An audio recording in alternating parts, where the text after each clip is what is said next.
Amém, irmãos? Espero que todos estejam bem. Vamos orar pela palavra. Senhor, nós oramos te agradecendo por mais um dia na tua casa. Pedimos que o Senhor venha com o teu poder, com a tua graça, edificando a tua igreja nessa noite. Em nome de Jesus, amém. Amém, irmãos? Vamos ao nosso texto base, segundo livro dos Reis, capítulo 16, o versículo 1 diz assim: No ano 17 de Peca, filho de Remalias, começou a reinar Acás, filho de Jotão, rei de Judá. Tinha Acás 20 anos de idade quando começou a reinar, e reinou 16 anos em Jerusalém. E não fez o que era reto aos olhos do Senhor seu Deus, como Davi, seu pai. Até aqui.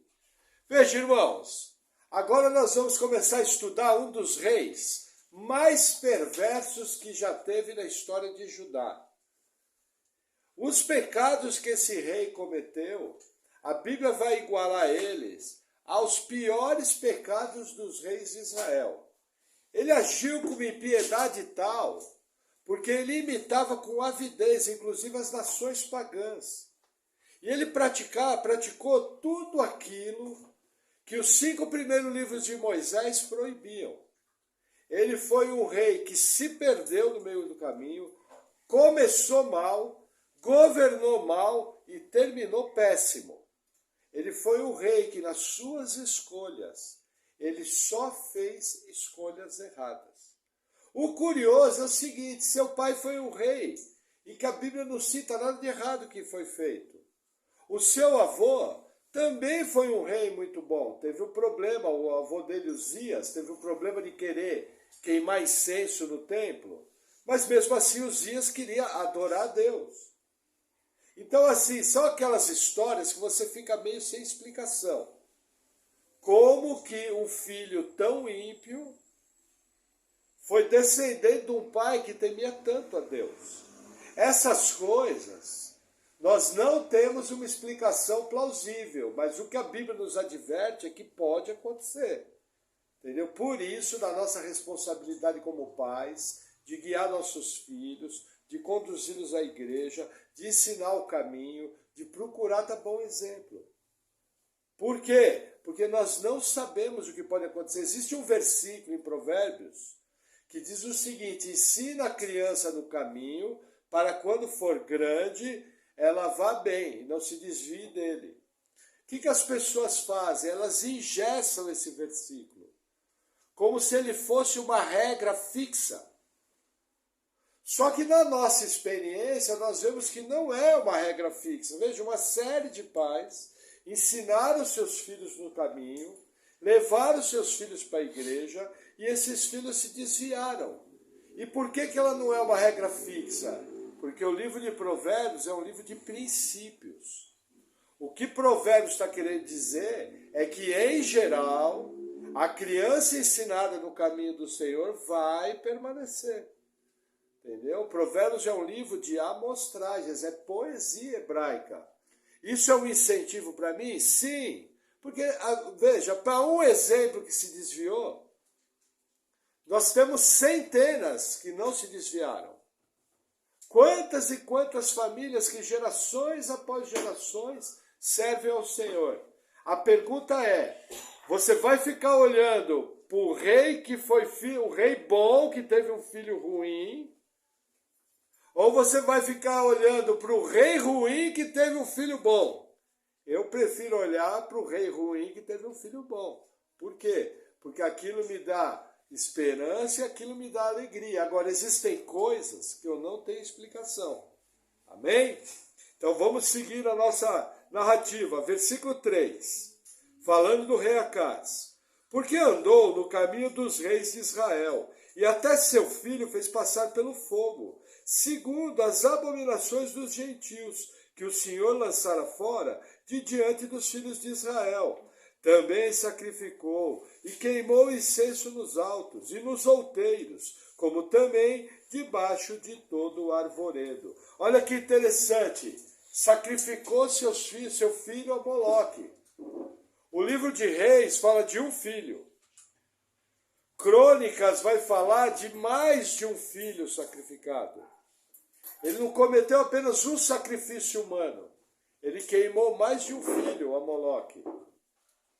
Então aqui já vem a lista do que ele fez. Outro detalhe. Ele foi para os altos e dos altos praticou todo tipo de adoração pagã. Inclusive com indícios de sexo ritualístico. Então assim, ele foi um rei extremamente perverso. Foi assim, as práticas dele totalmente abomináveis. Amém?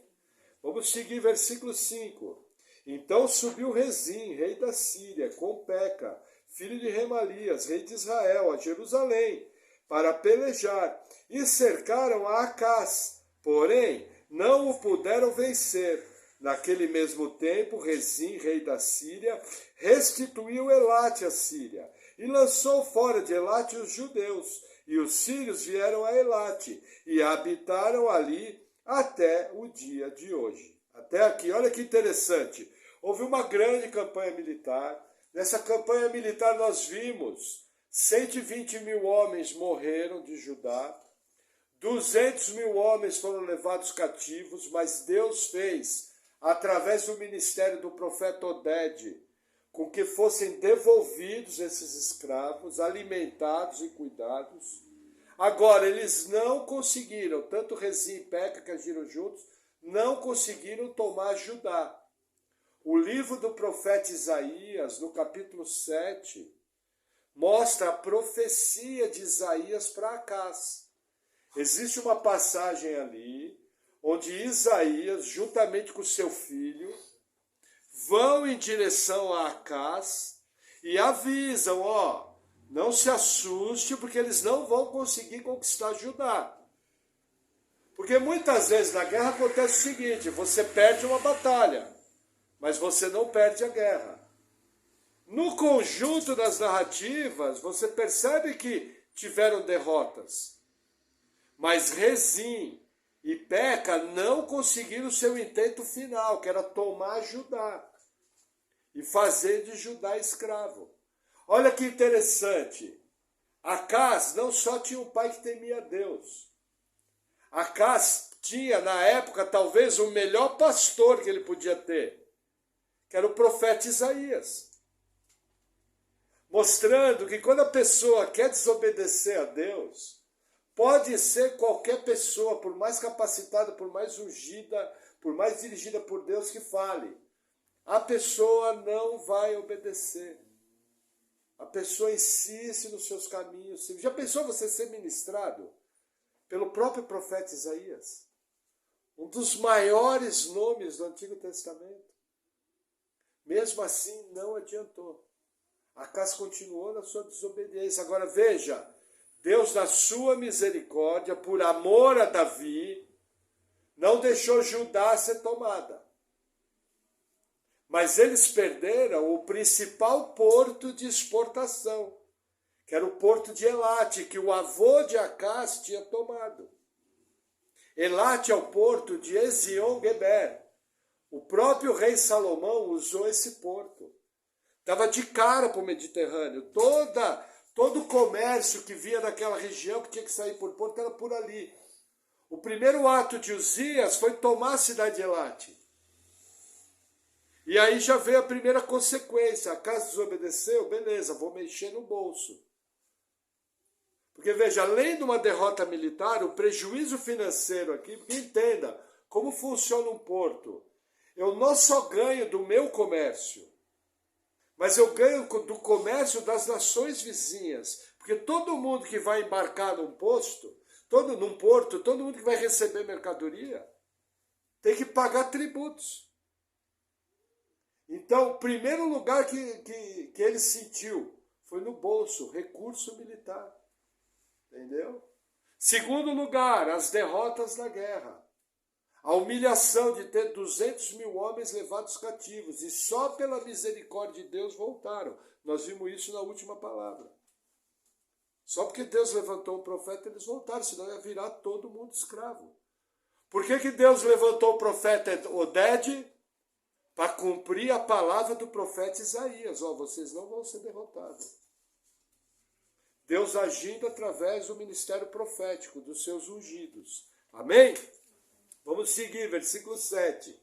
E Acaz enviou mensageiros a Tiglat-Pileser, rei da Síria, dizendo: eu sou teu servo e teu filho. Sobe e livra-me das mãos do rei da Síria, das mãos do rei de Israel, que se levantam contra mim. E tomou Acaz a prata e o ouro que achou na casa do Senhor e nos tesouros da casa do rei. Mandou um presente ao rei da Síria, e o rei da Síria lhe deu ouvidos. Pois o rei da Síria subiu contra Damasco e tomou-a, e levou cativo o povo para Quir, e matou a Rezim. Olha que interessante. Na profecia de Isaías, Isaías falou o seguinte: confia no Senhor. Só que Acaz mostrou que não tinha confiança no Senhor. Acaz tinha confiança no braço forte do homem. O que ele fez? Ele pegou muito dinheiro em ouro e prata e enviou como tributo ao rei da Síria. Aí o rei da Síria, vendo aquele dinheiro todo, veio e combateu e matou a Rezim. Só que o preço que Acaz vai pagar por se tornar vassalo, por se submeter a Tiglat-Pileser, vai ser muito maior do que está descrito aqui. O texto mais à frente vai mostrar. Amém? Vamos seguir versículo 10. Então, o rei Acaz foi a Damasco, e encontraram-se com Tiglat-Pileser, rei da Síria. E vendo um altar que estava em Damasco, o rei Acaz enviou ao sacerdote Urias o desenho e o modelo do altar, conforme toda a sua feitura. E Urias, o sacerdote, edificou um altar conforme tudo o que o rei Acaz lhe tinha enviado de Damasco. Assim o fez o sacerdote Urias, antes que o rei Acaz viesse de Damasco. Veio, pois, o rei de Damasco e viu o altar, e o rei se achegou ao altar e sacrificou nele. Olha que interessante, Acaz viaja para Damasco. Para quê? Para se encontrar com Tiglat-Pileser. Quando ele chega em Damasco, ele vê um grande altar de um ídolo. O que ele faz? Ele resolve começar a adorar esse ídolo. Aí ele manda o mapa do altar para o sacerdote Urias. O que o sacerdote tinha que ter feito? Tinha que ter falado: rei, peraí, como que nós vamos começar a adorar outro Deus? Qual é o papel do sacerdote? O papel do sacerdote era guiar o povo, fazer os sacrifícios a Deus. O papel do sacerdote era levar o povo a cumprir a lei de Moisés. Isso mostra que, além de Acaz, o sacerdote em Judá estava corrompido. O que Urias faz? Obedece tudo que Acaz faz, constrói o altar, e assim que Acaz chega na sua viagem, primeira coisa que Acaz vai fazer, vai sacrificar no altar, vai adorar aquele demônio. Percebe? O resultado disso é ruína. Cortou a verdadeira adoração, ruína, sem arrependimento, que a gente percebe um passo após o outro, escolha errada em cima de escolha errada. Lembra Provérbios que fala: um abismo chama outro abismo. Amém? Toma um gole de água. Versículo 13. E queimou o seu holocausto e a sua oferta de alimentos, e derramou a sua libação, e aspergiu o sangue dos seus sacrifícios pacíficos sobre o altar.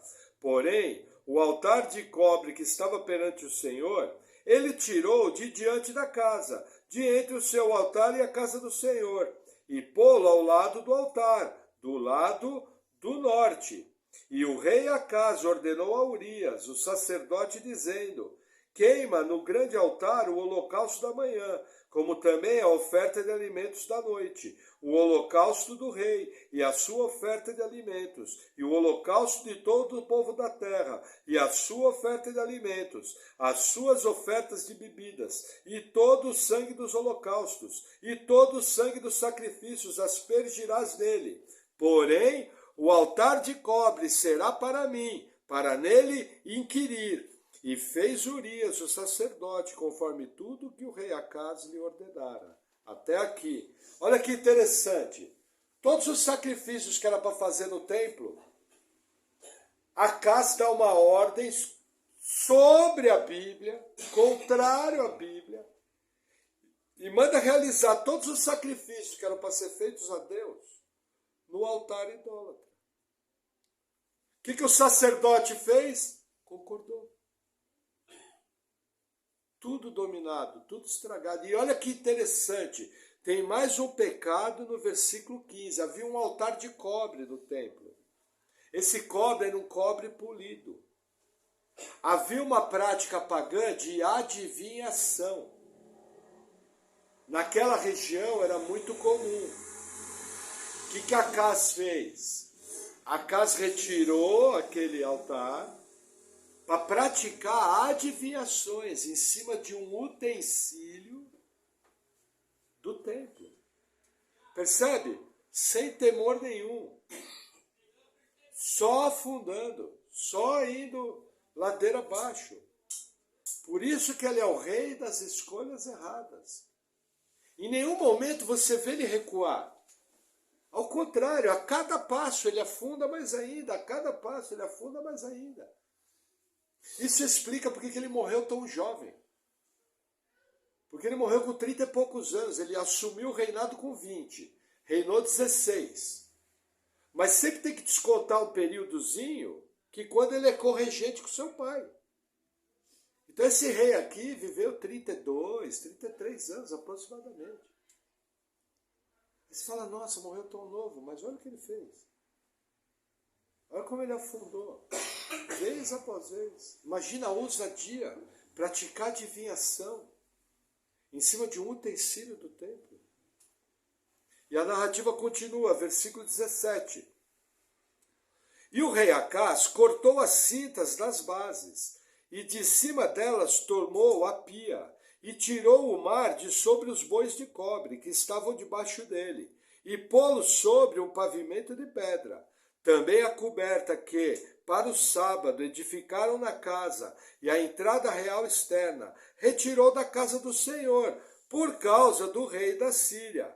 Ora, os mais dos atos de Acaz e o que fez, porventura não está escrito no livro das crônicas dos reis de Judá? E dormiu Acaz com seus pais, e foi sepultado junto a seus pais na cidade de Davi, e Ezequias, seu filho, reinou em seu lugar. Até aqui. Outra ousadia. Mudou toda a arquitetura do templo, mudou os objetos de lugar, retirou coisas do templo para mandar como pagamento para o rei da Síria. O livro de Reis não mostra claramente o que aconteceu, mas ele teve uma morte desonrosa, ele teve um enterro desonroso. O livro de Crônicas mostra com mais profundidade o que Acaz fez. Então vamos agora para a narrativa em Crônicas. 2 Crônicas 28.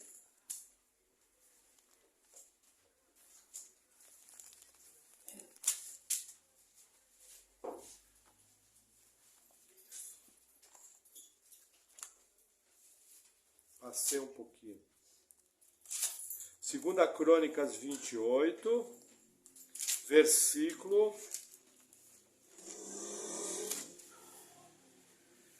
16. Diz assim a palavra do Senhor. Naquele tempo, o rei Acaz mandou pedir aos reis da Síria que o ajudassem, porque outra vez os edomitas vieram e feriram a Judá e levaram presos em cativeiro. Uma pausa aqui, olha que interessante. A primeira guerra que o livro de Reis fala é contra os sírios e os israelitas. Perdeu. Não foi tomado por causa da aliança com Davi. O que ele teve que fazer? Pediu ajuda do governo assírio. Aí Crônicas começa uma outra narrativa, com ele pedindo novamente ajuda aos assírios. Para a mesma guerra, não, os edomitas vieram. E além de fazerem um estrago terrível, chegaram inclusive a levar escravos. Aí novamente a casa afunda mais um pouco, mais nas mãos do rei da Síria, entendeu? E mais derrotas militares. Estão percebendo? É só perda. À medida que ele vai desobedecendo, ele vai tendo só perda, uma atrás da outra. Porque o que nós temos que entender? Veja, na medida que o reino ia sendo derrotado, todos os povos que de alguma maneira tinham ligação com aquele reino, por exemplo, se um povo estava pagando tributo, e o reino que ele estava pagando tributo era atacado, o que aquele povo fazia? Se levantava em revolta. Assim que eles percebiam que Judá estava enfraquecido, Deus levantava outros inimigos. Veja, o livro de Deuteronômio fala que é Deus que levanta os inimigos. É o que está acontecendo aqui claramente. De tudo quanto é lado, ele está apanhando. De tudo quanto é lado, ele está tendo perda. Começou com os sírios, daí junto veio os israelitas, daí vem Edom. Mais à frente nós vamos ver que os próprios assírios, a pedida de ajuda dele aos assírios foi um erro gravíssimo que custou extremamente caro. Só perda, só perda. Aí eu lembro que o pastor Marcos Granconato ensina que quando o crente desobedece, algo ruim acontece. Perfeito. Como os queridos irmãos pentecostais falam, irmão, não dá brecha, não desobedece que a casa cai. É a mesma coisa, com palavras diferentes. Amém? Vamos avançar mais um pouquinho, versículo 18. Também os filisteus deram sobre as cidades da Campina e do sul de Judá, e tomaram a Bet-Semes, e a Aijalon, e a Gederote, e a Socó, e os lugares da sua jurisdição, e a Tímina, e os lugares da sua jurisdição, e a Guinzo, e os lugares da sua jurisdição, e habitaram lá, porque o Senhor humilhou a Judá por causa de Acás, rei de Israel, porque este se ouve desenfreadamente em Judá, havendo prevaricado grandemente contra o Senhor. Olha que interessante, um quarto inimigo, os filisteus. Gente, os filisteus, na época de Davi, na época de Salomão, foram erradicados. Eles não tinham a mínima chance. Na narrativa dos reis, há muito tempo que a gente não ouvia falar dos filisteus. Pra vocês terem uma ideia, a última citação que a gente tem dos filisteus próximo aqui foi quando o avô de Acás derrotou todas aquelas cidades e derrubou todo o muro. Percebe o caminho reverso. O seu avô foi obediente a Deus, teve várias vitórias. O seu pai foi obediente a Deus, manteve tudo que o avô fez. Ele começou a agir de maneira desenfreada. A gente percebe que ele não tinha limites. Essa frase aqui é muito importante, é estratégica no texto. Veja, existe pessoa que ela peca, mas ela dá uma retornada, ela dá uma aliviada, ela dá uma equilibrada. Agora tem gente que não.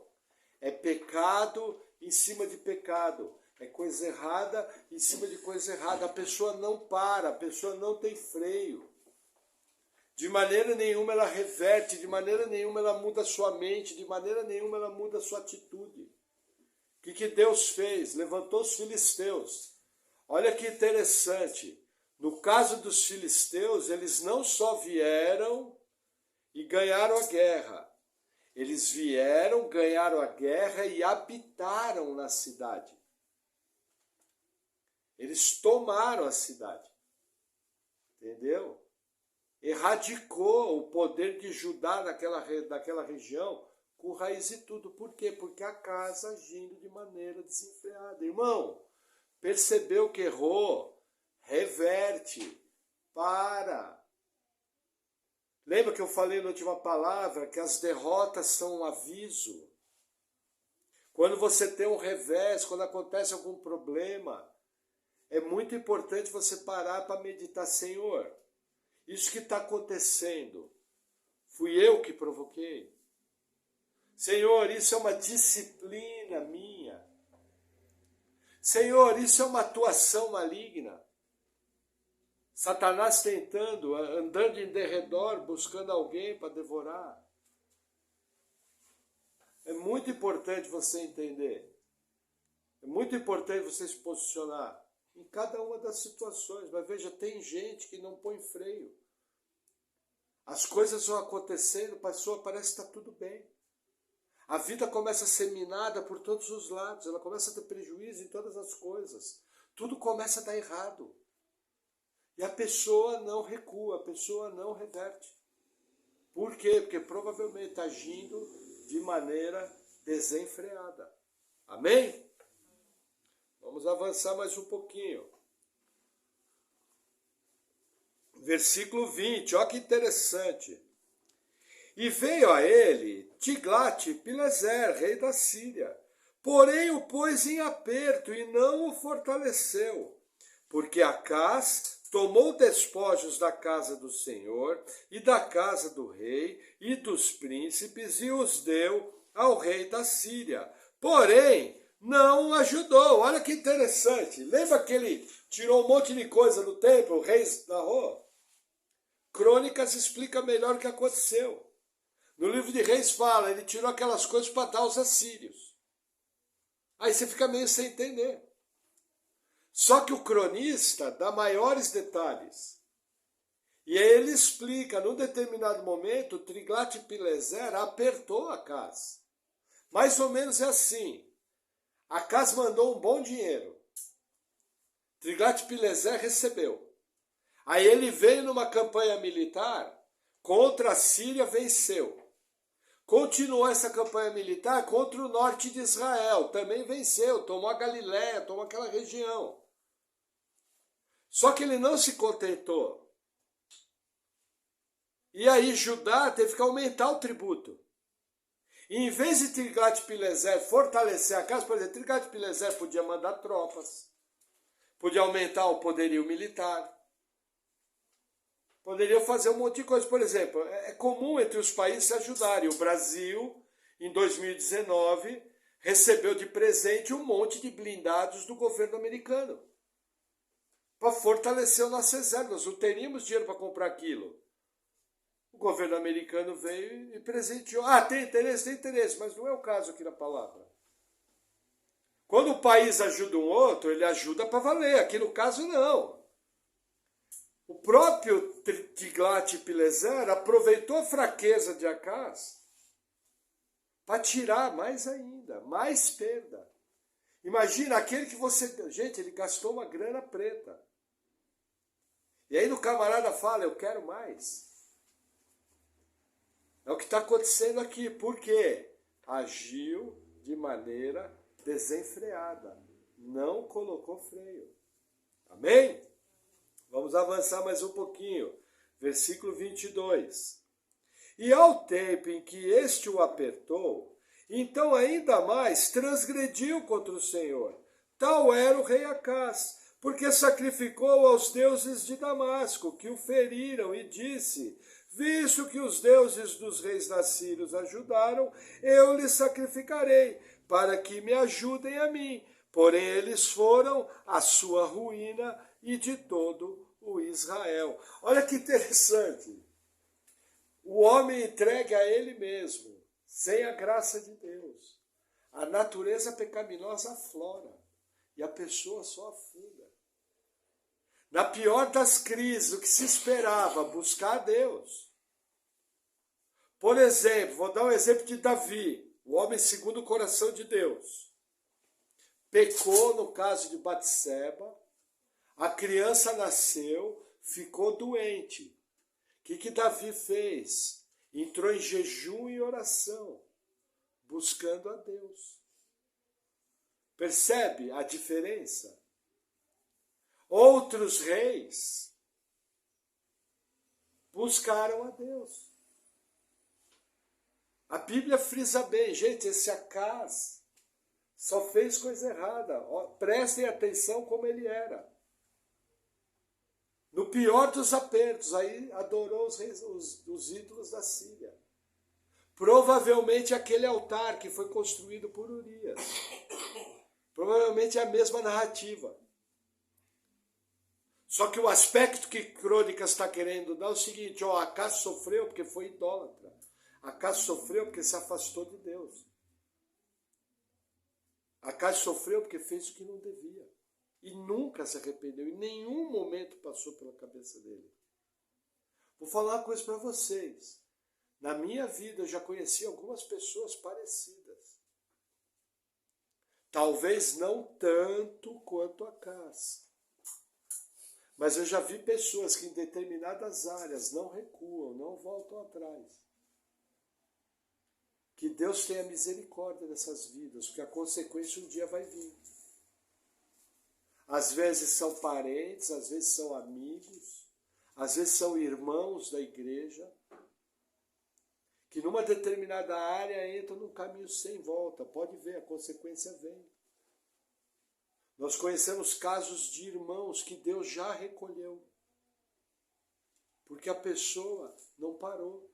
A pessoa em nenhum momento se arrependeu, a pessoa em nenhum momento mudou. Conheço pessoas que não são crentes, mas tiveram sua vida destruída, porque não recuaram, porque não voltaram atrás. Lembra Gálatas 6? Aquilo que o homem plantar, certamente colherá.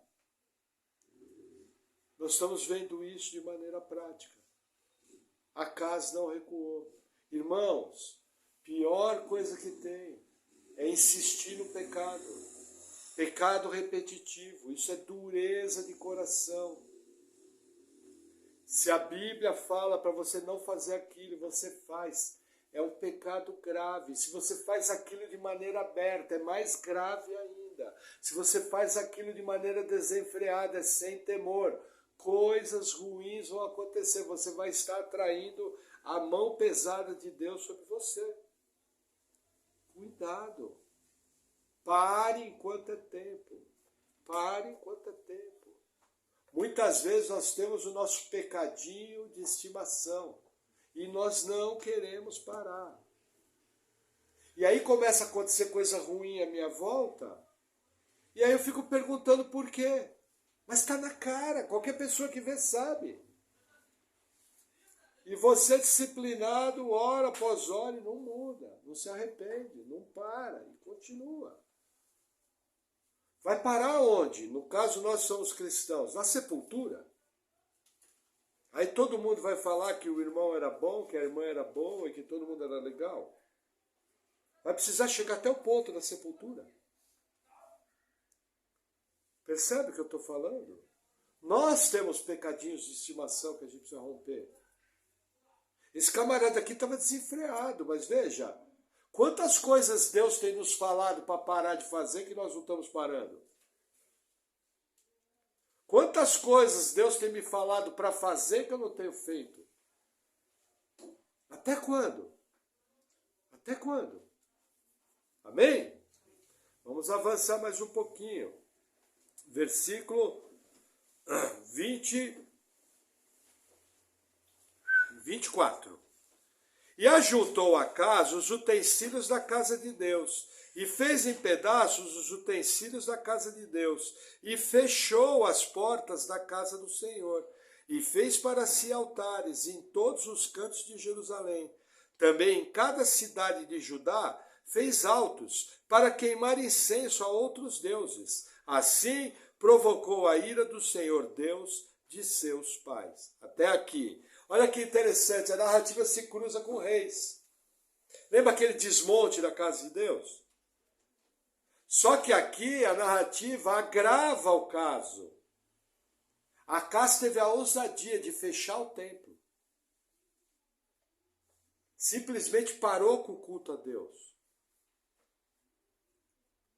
Coisa terrível. Irmãos, o que acontece quando eu começo a parar de cultuar a Deus? O que acontece quando eu começo a parar de vir para a igreja? Qual é o resultado que eu vejo na vida das pessoas? Destruição. Coisa terrível. Olha, eu não conheço uma pessoa que parou de ir para a igreja e que estava tudo bem. Só que aqui o caso de Acas é mais grave. Ele não queria ir para a igreja e não queria ninguém deixar ir, porque ele fechou o templo.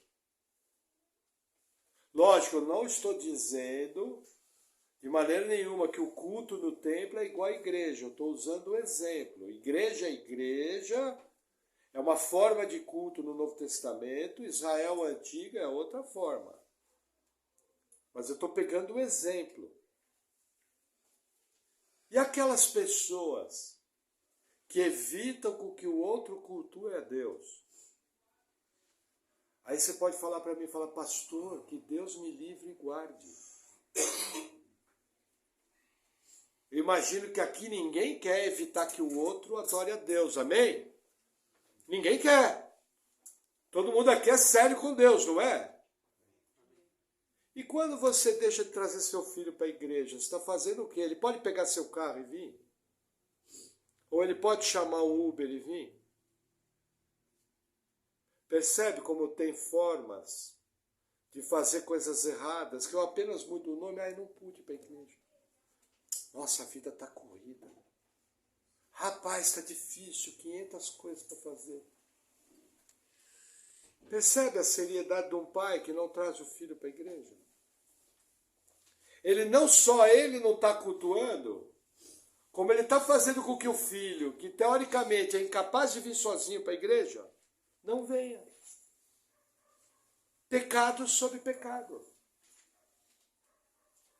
Você que é avô, se você está vendo seus filhos não levarem os netos para a igreja, seu papel é cobrar. Ah, ele não vai gostar. Problema dele. Porque se é a favor da palavra de Deus, a sua obrigação é trepar na mesa.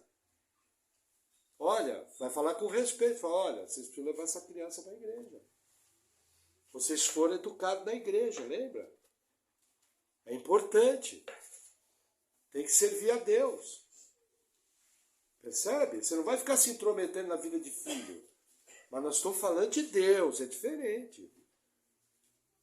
Entendeu? Lógico, tudo com respeito, uma maneira correta, mas principalmente cuidado. Deus colocou os filhos de vocês na responsabilidade de vocês. Eles não podem vir sozinhos para a igreja. Deus vai cobrar de vocês. Cuidado. Amém? Estou avisando, porque às vezes a gente não olha por esse lado. Às vezes a gente fica atarefado, a gente olha a correria do dia a dia, o cansaço, as dificuldades. Mas quando eu vou ver, eu estou fechando o templo para o meu filho. Para que ele não vá cultuar. Percebe como é sério? Talvez olhando por esse lado, os irmãos compreendam melhor algumas coisinhas que precisam ser corrigidas. Amém? E o versículo 26 vai encerrar o texto dizendo, ora, o restante dos seus atos e de todos os seus caminhos, tanto os primeiros como os últimos, eis que estão escritos no livro dos reis de Judá e de Israel. E dormiu Acas com seus pais, e o sepultaram na cidade, em Jerusalém. Porém, não o puseram nos sepulcros dos reis de Israel. E Ezequias, seu filho, reinou em seu lugar. Até aqui. Olha que interessante. Ele foi enterrado junto aos seus pais? Sim, na cidade de Jerusalém. Reis narra isso. Mas não foi colocado no túmulo dos reis. Ser colocado no túmulo dos reis era a morte mais honrosa que tinha. O interessante é que, veja, primeiro, Ezequias, seu filho, reinou no lugar, continuou a linhagem. Mas segundo, o povo não fez questão de honrar ele. Só que é uma assinatura final. Uma vida desgraçada. Sem a graça de Deus. Uma vida afastada do Senhor. Somente escolhas erradas. E do texto salta uma das primeiras aplicações, talvez a mais importante. Irmãos, cuidado com as escolhas que você faz na vida. Nossas escolhas não são neutras. Nossas escolhas refletem no dia a dia. Nossa maneira de cultuar a Deus reflete no dia a dia. A teologia que eu creio rege o meu dia a dia, rege a minha família, interfere nas minhas escolhas. Para vocês terem uma ideia, eu não preciso ficar chamando o problema, eles já vêm. Os irmãos concordam que os problemas já vêm? Agora imagina, além deles virem, você chama mais ainda. E por escolhas erradas, de coisas básicas da Bíblia. O próprio Jesus fala, olha, meu fardo é leve, meu jugo é suave. Servir a Deus não é pesado. O problema é que muitos de nós estamos na igreja servindo o nosso eu. Servindo o meu interesse, servindo o meu conforto, servindo a minha agenda. Sempre eu e eu. E vida cristã não é eu, vida cristã é nós, comprados pelo sangue de Jesus, não somos mais donos da nossa vida, e nós somos comprados para as boas obras, que é servir a Deus. Isso é evangelho. Se você aprendeu de forma diferente, te ensinaram errado. Se você aprendeu que evangelho é para ter vida boa, mesa farta, carro bom, casa boa, te ensinaram errado. Te venderam uma mentira. Evangelho é para servir a Deus, nós somos eleitos para as boas obras. As nossas escolhas têm que estar de acordo com a minha eleição. As minhas escolhas mostram o que vai no meu coração. Aquilo que eu gasto o meu tempo mostra quem é o primeiro no meu coração. Se eu estou voltado apenas pela minha vida, eu sirvo a um ídolo, eu mesmo. Eu não me ajoelho para a imagem, eu não vou em religião estranha, eu não sou pagão, mas eu criei um ídolo, eu mesmo. E quando eu transformo Deus no camarada que vai pagar os meus desejos, eu estou transformando o Deus da Bíblia em Mamon, que é o Deus do dinheiro. Que é mais uma abominação, percebe? Nós não fomos chamados para servir a nós mesmos. Nós somos chamados para servir a Deus, isso é o que a Bíblia fala.